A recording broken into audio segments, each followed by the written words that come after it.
So one of the things that's important about the transition to the triangle here is remember that the first defense that you're going to have when somebody puts you in a triangle is to look up and build your posture up. So I'm going to bridge up, pull down, get him into this entangled arm position, pinching the elbow down, flick over the top, grab my own wrist. So I've got a push and a pull on his shoulder. I've got this pinch down. Now, if I just tried to bring my leg over, he's not going to let me do that with this leg.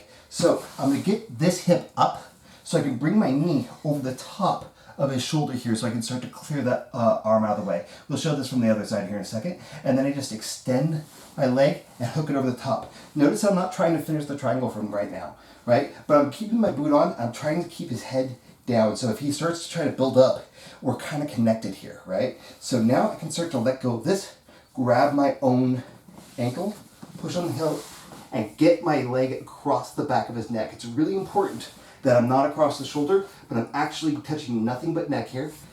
And then I can start to lock that up. I'm going to put my boot on. I'm going to bridge up a little bit. So now, if he can't hide this arm away very easily, right? If he does, he puts himself in an omoplata position. But I'm just going to grab and move this across. If I try to do that from here, my body's in the way. And if he didn't want me to get the arm across, I'm not going to get it. But don't let me get it across, right? He's going to be very tight about that. Makes no difference, right?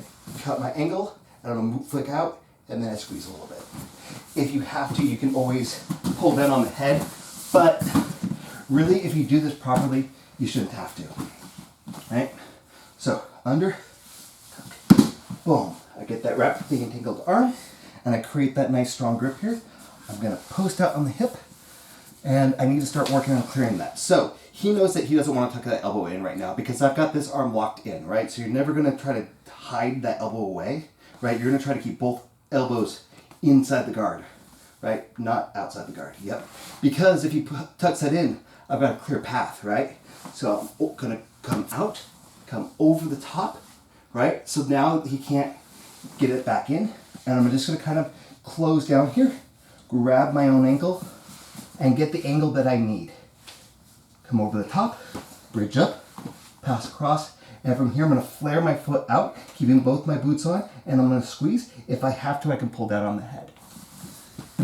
All right. So that's the entangled arm to triangle choke.